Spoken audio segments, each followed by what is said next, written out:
Good morning, and thank you for joining us for this portfolio update on the Amati UK listed smaller companies fund. I'm Colin Thompson from the Amati sales team, and updating you today, I'm joined by fund managers Scott McKenzie and David Stevenson, with Paul Jordan joining us for the Q&A session. So please enter your questions as they occur to you through the webinar page. The past year or so has been testing time for UK small cap investors, with the disparity between large cap and smaller companies being quite pronounced. And with that in mind, David will start off by looking at the reasons for this and a bit about the market backdrop. Scott will then provide a review and update on our portfolio, and David will conclude by offering three themes that may herald a period of outperformance by UK smaller companies. For those less familiar with Amati, we're an Edinburgh-based fund management boutique with a heritage steeped in UK smaller companies. Crucially, we operate a team approach, affording us waterfront coverage while avoiding the biases of any individual manager.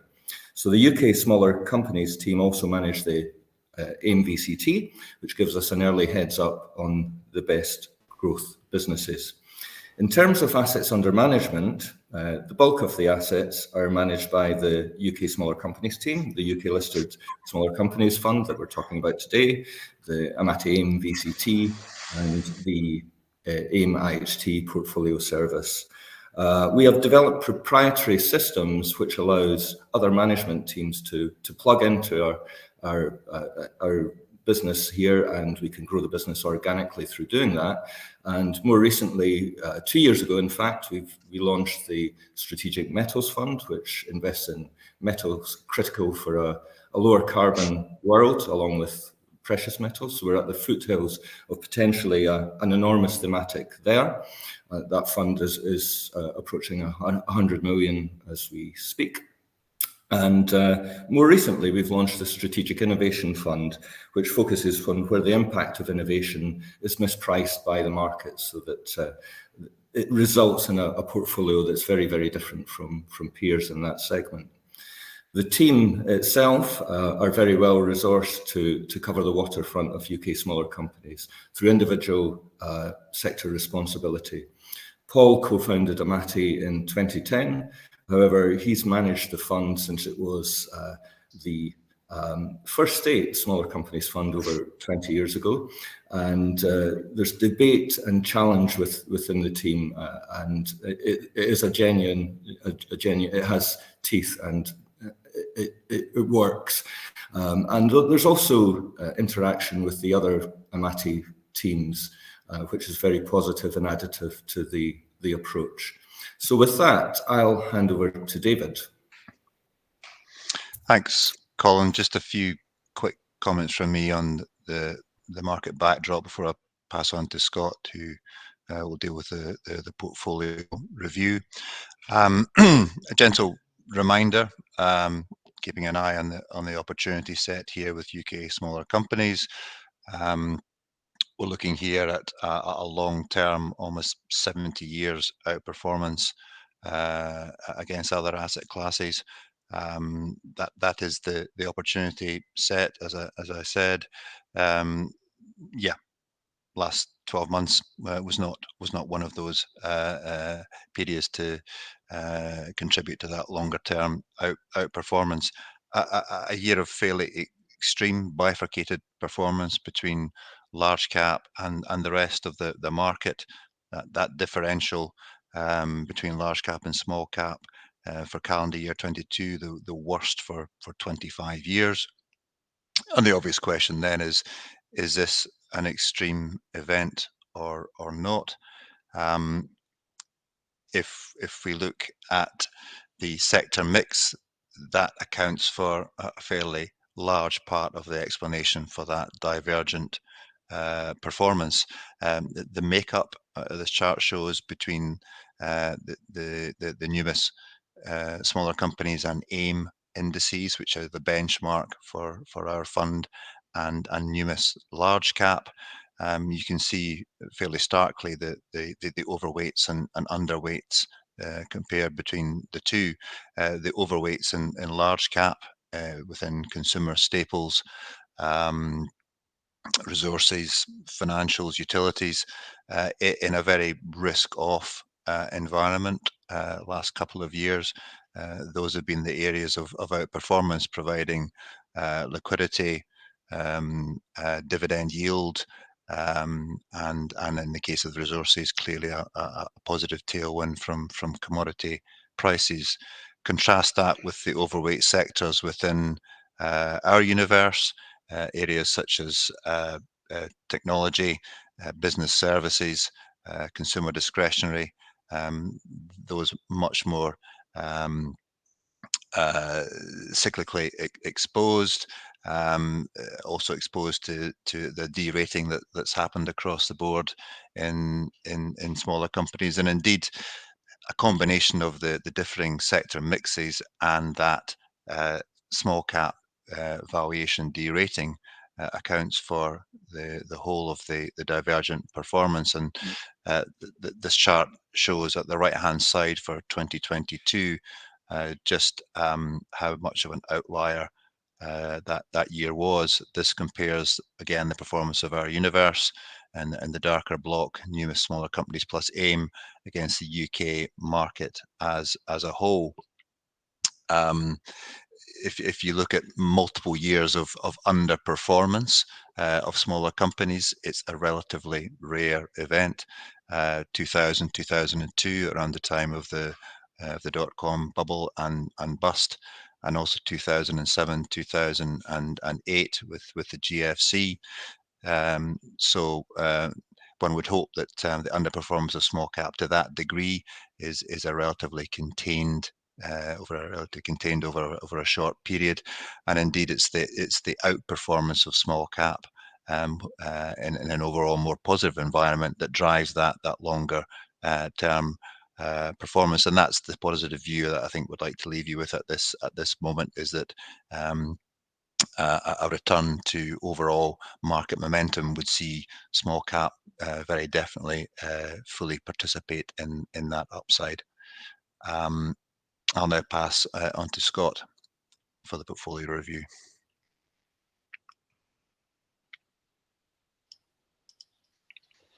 Thank you, David. Good morning, everyone. We do have to begin the fund review today with something of a mea culpa. We speak today something of a low ebb in terms of the fund's performance. And we can see from the slide that our short and medium term performance isn't really where we want it to be. The past 18 to 24 months have been particularly difficult for the fund, and the graph shows that the fund value peaked in the summer of 2021 and has since seen a fairly significant setback as markets are falling. So I'll spend a few moments just summarising where those shortfalls have arisen. Firstly, style and sector mix certainly haven't helped, and they've had a role to play here. The main style factors in the fund over its history have been a tilt towards growth and quality and a corresponding underweight in value. So as markets have reversed over the past 2 years, this has very much been the wrong place to be from a positioning perspective. And when we saw the peak of the markets in 21, we'd already enjoyed very strong returns, from our large holdings in sectors such as healthcare and technology. And whilst we made some good sales in these areas in late 21, with hindsight, we didn't move quickly or significantly enough, and some of those valuations begun to fall fairly materially going into 2022. So that was the initial phase of the fund beginning to underperform somewhat. The first half of 22 was actually a relatively good spell for the fund, albeit in a falling market, and we did actually enjoy quite a few takeover bids during that period. David will give you some more detail on the takeover situation and how it impacts the fund later in his presentation. And then as 22 progressed, we saw a sharp interest rate rise, and our performance again deteriorated at that point. We had particular issues with some of our earlier stage smaller cap investments, especially those which were in loss and at a relatively early stage of their development. And we saw some fairly material falls in that segment of the portfolio. Over history, we've had an exposure to those types of companies, and we've enjoyed some of the benefits of our early stage VCT investments in particular. But during the past 2 years, that has been a significant headwind for the portfolio overall. And finally, as we drew to a close in 2022, we did have some impact from the sharply rising interest rates and the political uncertainty that we saw here in the UK. That was post the Kwarteng Trust debacle in the autumn. So some of the cyclical parts of the portfolio areas, such as construction, real estate, and some of the financial companies, those were badly impacted as we concluded 2022. As we moved into 2023, the general trend in markets has been ongoing severe reactions to even modest shortfalls in company earnings. So overall, as we sit here today, the markets do remain pretty nervous.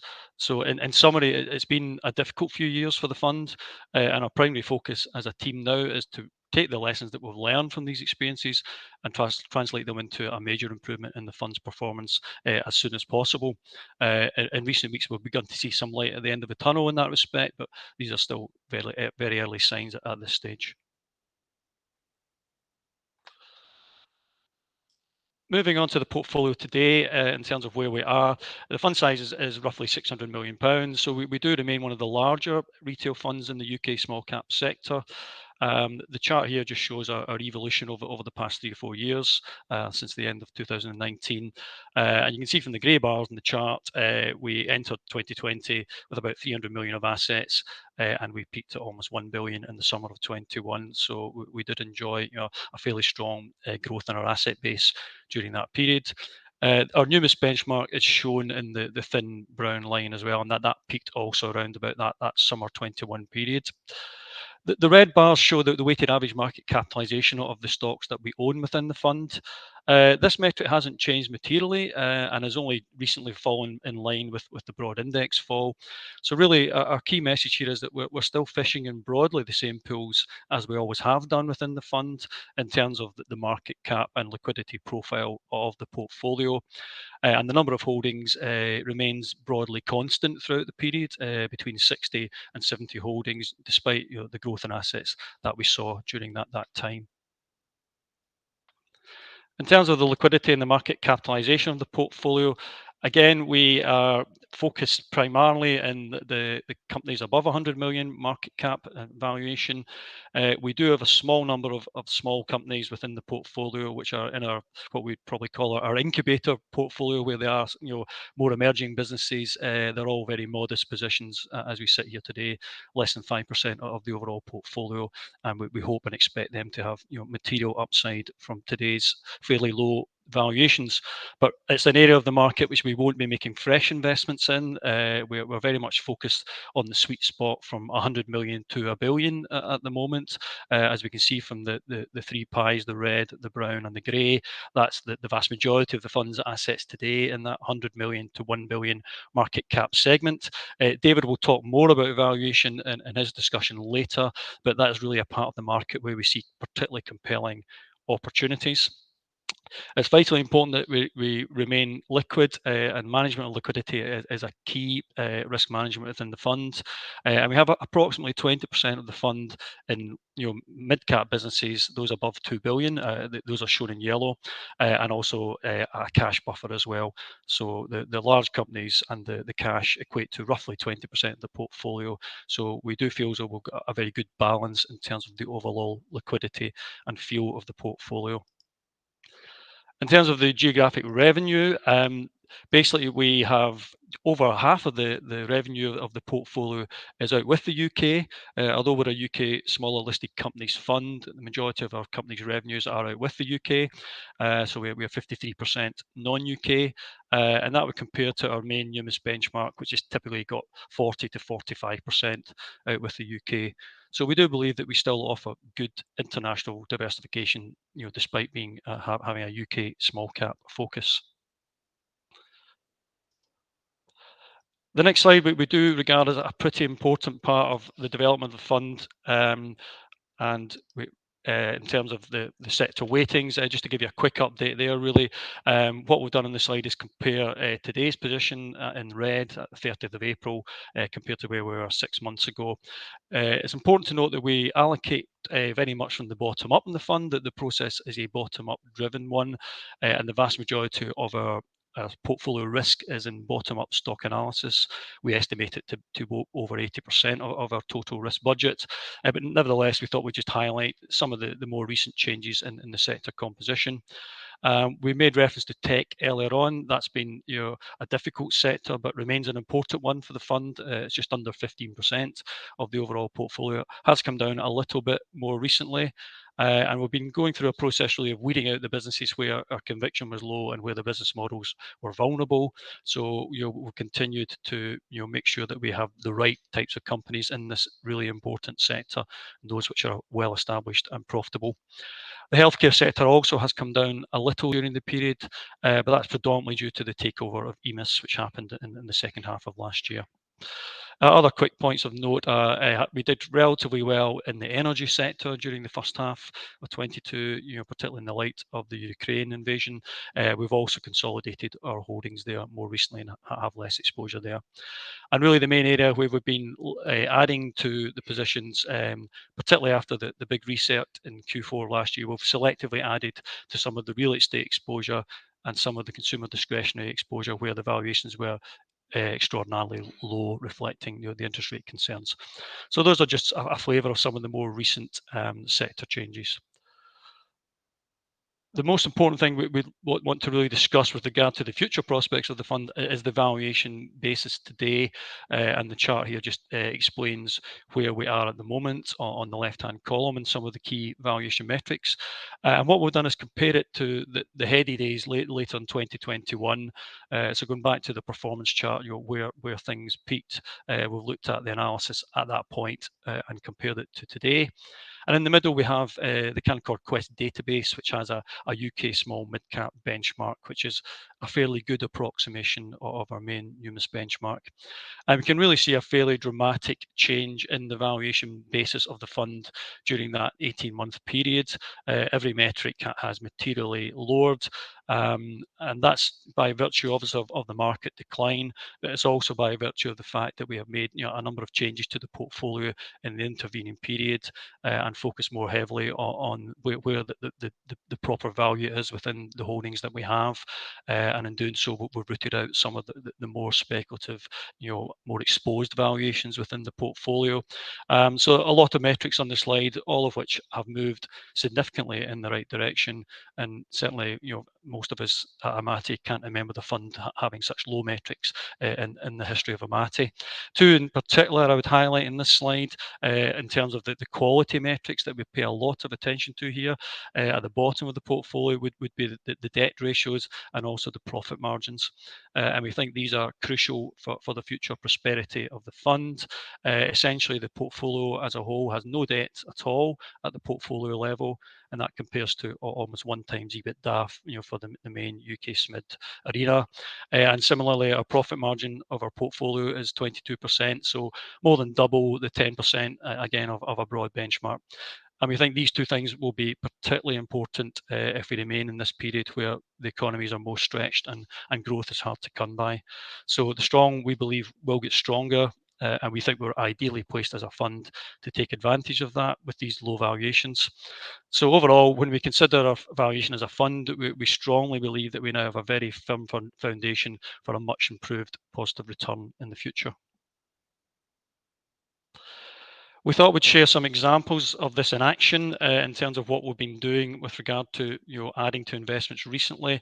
And the really common theme in much of our recent investment activity has been to invest more in high quality companies where the earnings are still progressing well, but the valuations are very depressed. And we've got a few examples here to share with you. Just to explain the basis of the charts here, this is data from Preventative Data Stream. And the top part of the chart, we cover a 2-year period here, so we're covering the peak of the market and the current more depressed levels.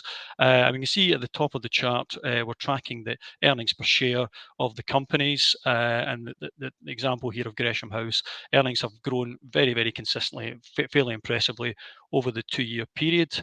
But if we look at the bottom half of the chart, the price earnings ratio of the company has fallen very dramatically. In fact, it's almost halved during the 2-year period. So despite Gresham House producing excellent earnings and consistent upgrades, the share price has struggled to make any progress at all. So that's an example of the type of company we want to have a large holding in. It's probably known to many people on the call, a specialist asset manager with closed-end funds. We believe it's a genuine growth company, but trading on a very depressed valuation. So a good example of the type of company we want to have a large position in.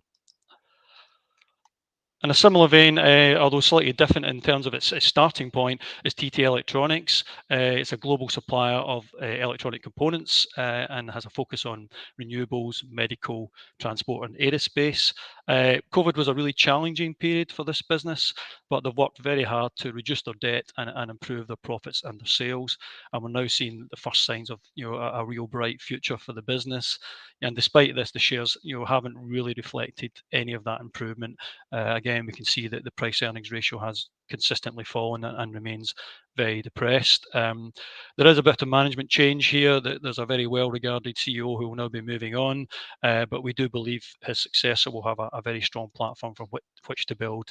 So again, a company which is doing the right things, but where the valuation is extremely depressed. And just continuing the theme, Craneware is a company which has been known well to us for many, many years. It actually started life here in Edinburgh in our VCT fund. So we've been involved with this business since the very early days on AIM. And it's another example of a company which has been really caught in the crossfire of the sell-off between the tech and healthcare sectors. Craneware is a software supplier to the US healthcare system.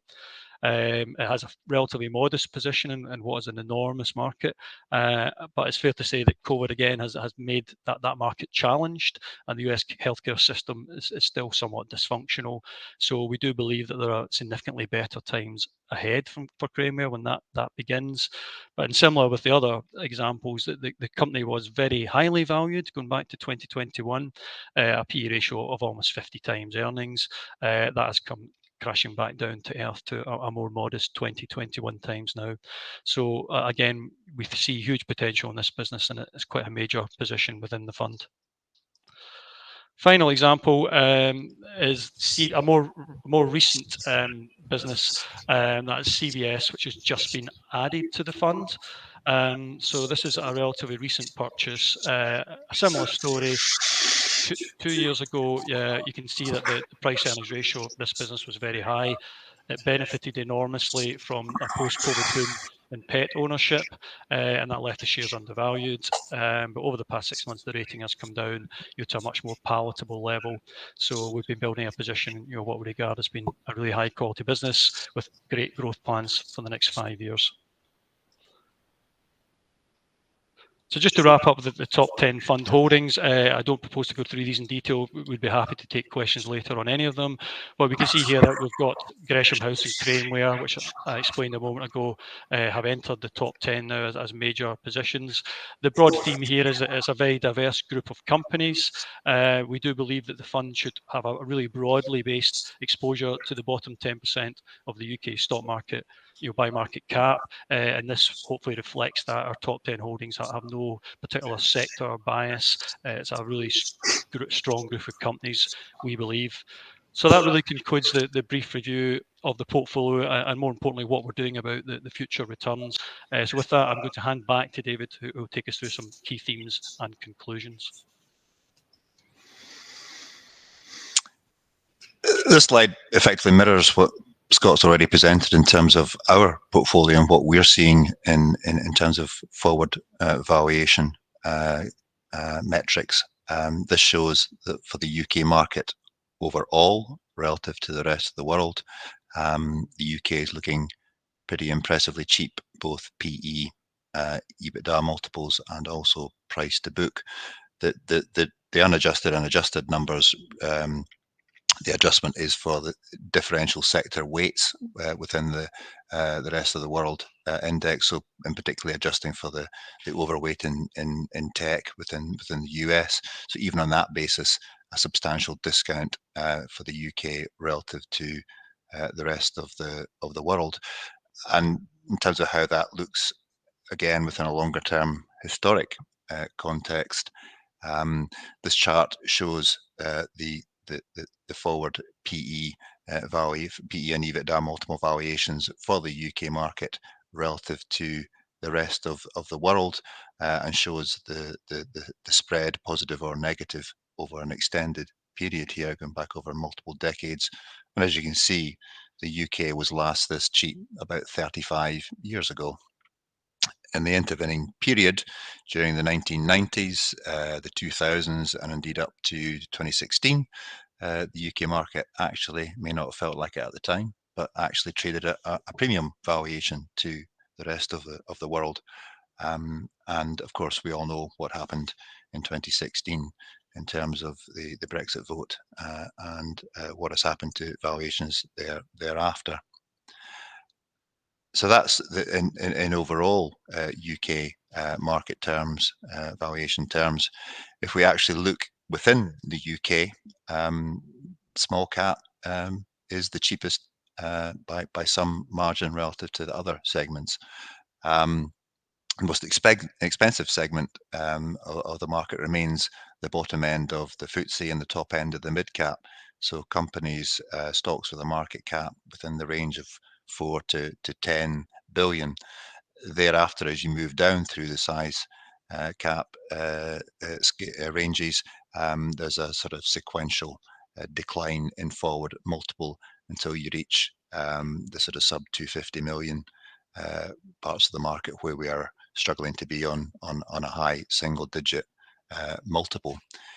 Just to remind you from the chart that Scott showed earlier, we have currently have more than 50% of the portfolio in companies with a market cap below 500 million. So we are well exposed to this cheaper end of the market. And indeed, that's the history of the portfolio going back over the longer term. We have consistently had exposure to the lower regions of the UK market.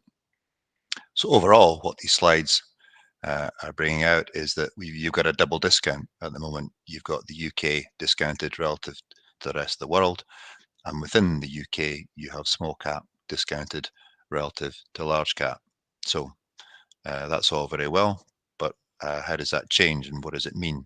Well, what it will mean is bid activity.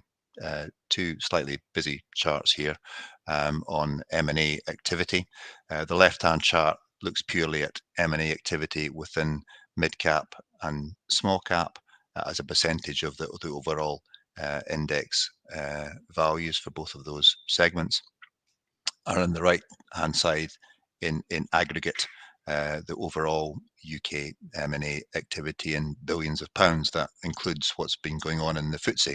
The two spikes in 2015 and 2018 that you can see in the right-hand chart were times when there were significant large cap bid activity within the FTSE.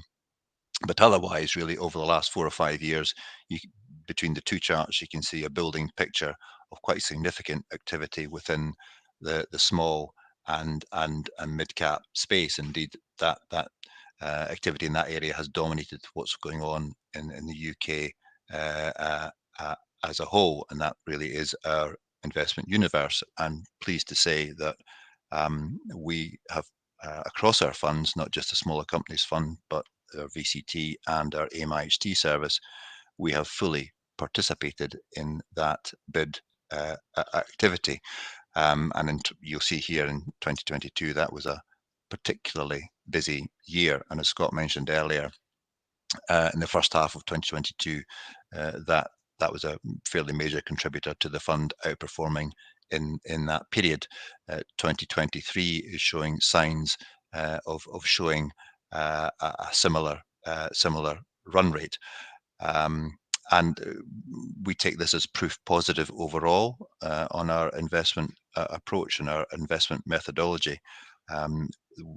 We are seeing private equity and corporate bidders, both domestic and international, for the types of businesses that we see significant upside in.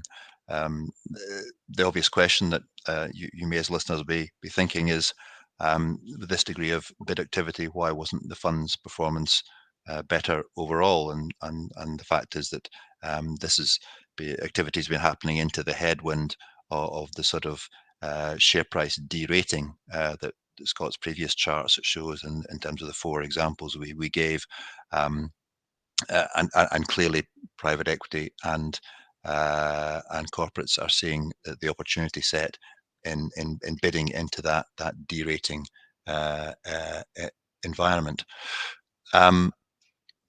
So overall, what we'd like to leave you with is that it has been a difficult period for the fund over the last 18 months.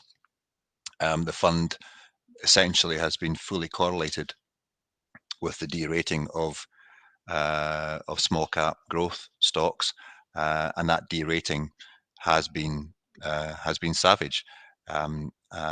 We fully recognise that this is, to put it bluntly, a show us moment for our fund performance, but I want to leave you with the conviction we have that performance will improve, that performance will come through, and it will come from holding companies which have combined quality and growth characteristics, the sort of things that Scott highlighted on the previous portfolio chart: high margins, low debt, strong cash flow.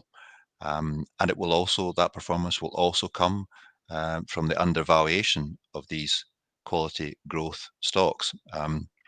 The 4 charts we've shown where we've been adding to our weighting or introducing new stocks show that we're putting that into practice.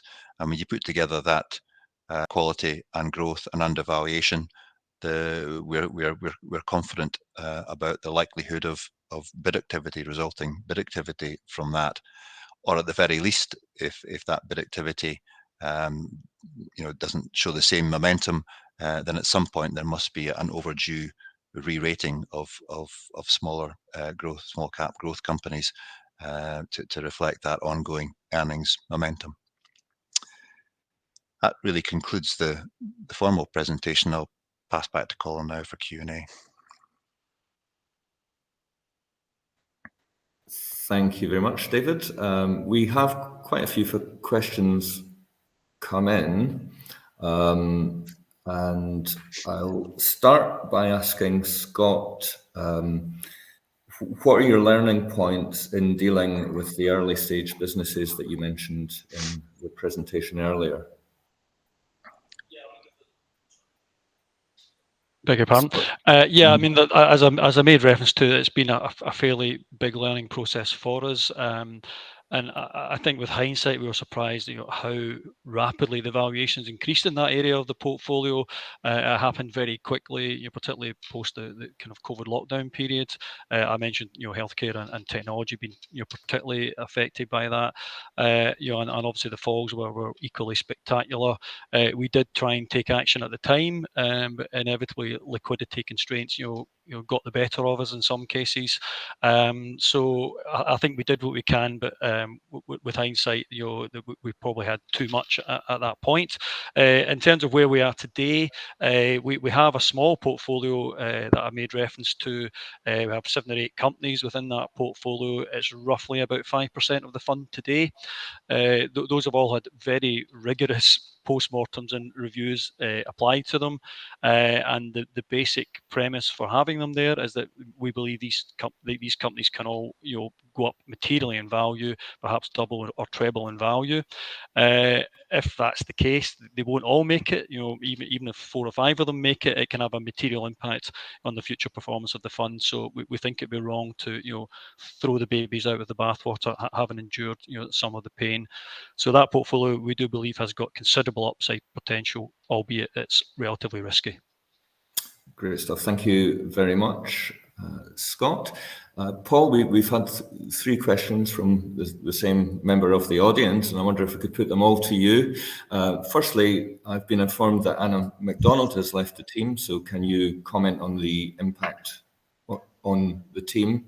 When do you expect the flow of new money to come into the small cap sector? And also, there's a lot of talk about companies now not coming to the London market to list. What are your comments on that? Yeah, thank you, Colin. All very good questions. First of all, on Anna leaving, we very much designed the team approach here to be able to adapt to this kind of situation, and we have underneath the sort of sector allocations you can see on the slide we put up about who's covering what. We have a kind of stock by stock allocation as well, and we've sort of been through it pretty carefully and reallocated all the stocks Anna was covering around the team. We never have just one person, being the only person who knows about a particular company either. So it's not too tricky to step in and pick up more intensive coverage of these stocks. They're not things that we don't know anything about. So I've taken on quite a bit of technology and media. David's taking on the more industrially focused software and service companies, and Gareth is supporting across the technology stocks, but particularly on video games, the video game segment. And I'm doing just broad technology and software and services companies. And even though that this has been, along with media, has been a pretty painful part of the market over the past year, where we've seen these big deratings that Scott's talked about. There are a host of fabulous businesses in these sectors in the UK, and I think they will be very important to the performance going forward. So these are areas where we look at very carefully and will continue to do so. We're not considering expanding the team at the moment. We actually think we've got a very well balanced and well resourced team. This is the kind of level of resource that we think is right to run with, and there's you have to think very carefully about how much resource you want in a team, but we think we've kind of got the balance right now. And on the other questions, the one about when funds come back into the small companies segment, unfortunately, this is something I just don't really know the answer to. We know that a lot of money's gone out. I think it's created a pretty interesting investment opportunity. You never really know when that turns back into fund flows. It's very, very difficult to analyze. It hasn't happened yet, but the outflows from the sector as a whole have certainly stemmed a good deal, and there's a lot of interest in it. We know that from the people we're talking to. It is attracting attention. It's also attracting attention from corporate buyers, as Scott was saying, and that leads into the third question about the stock market in general. What's happening to it? It is shrinking. It is under some pressure, and you can see from the kind of comments we had from over the flotation of ARM, which has chosen to go to NASDAQ and not London, that the merits of floating in London are being questioned, and this is quite serious. This is it does. We are very much dedicated to investing through the London stock market, and the question is sort of saying, well, if you've got international revenues, why does it matter?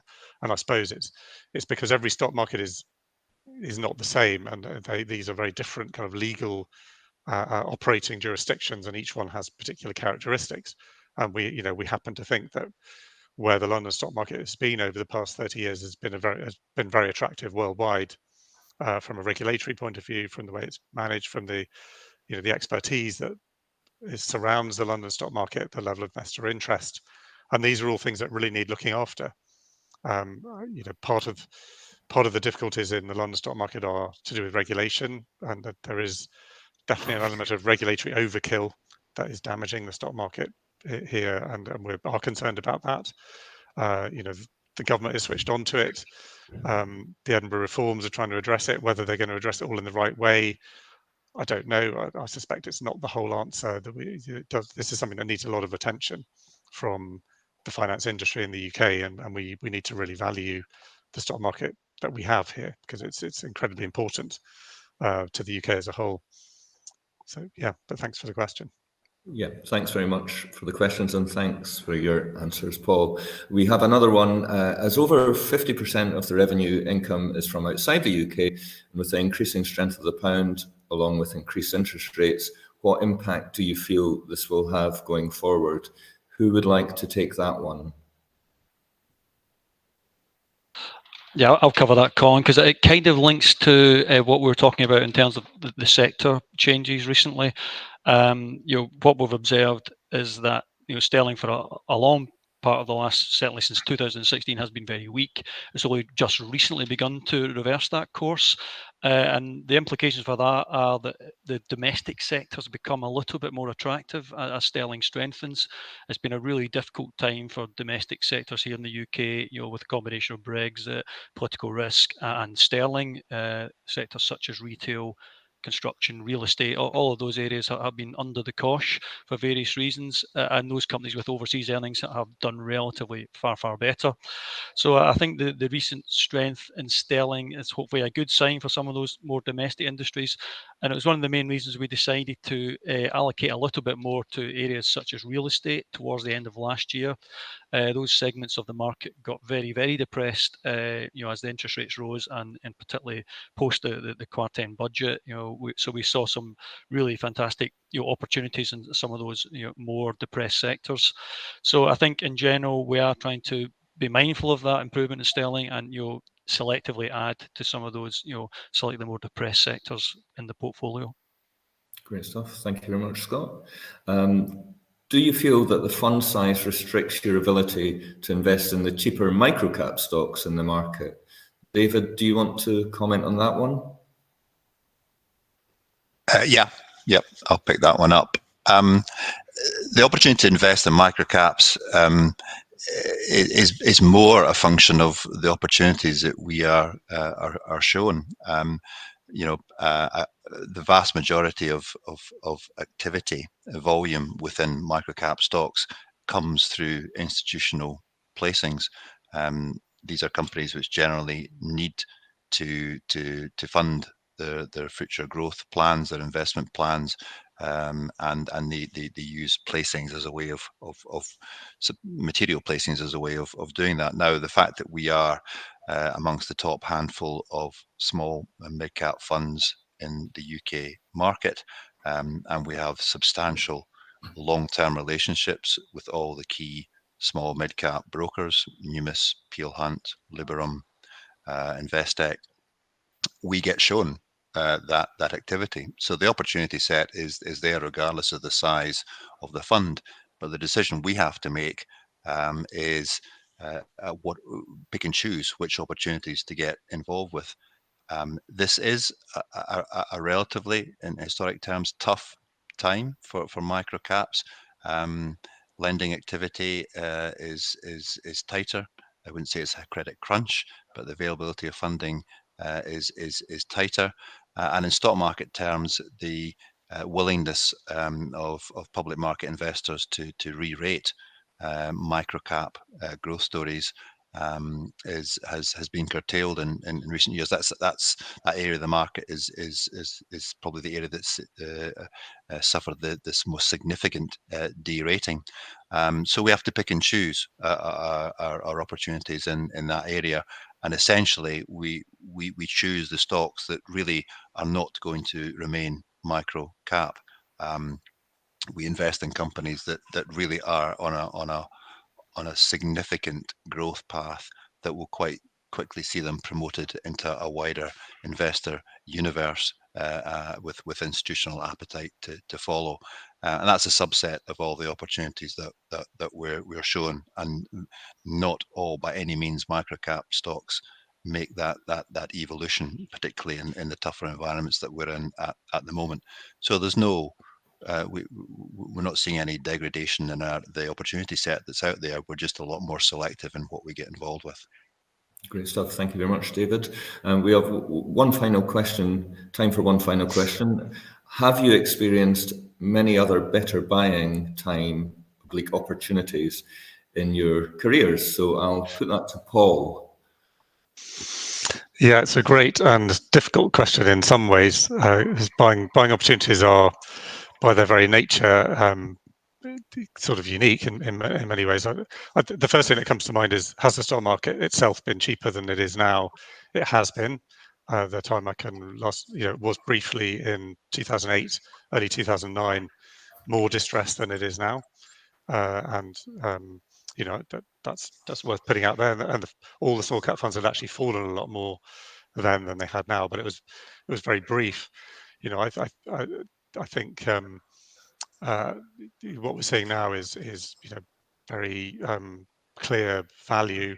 But it's not a stock market that's kind of totally thrown in the towel. But on the other hand,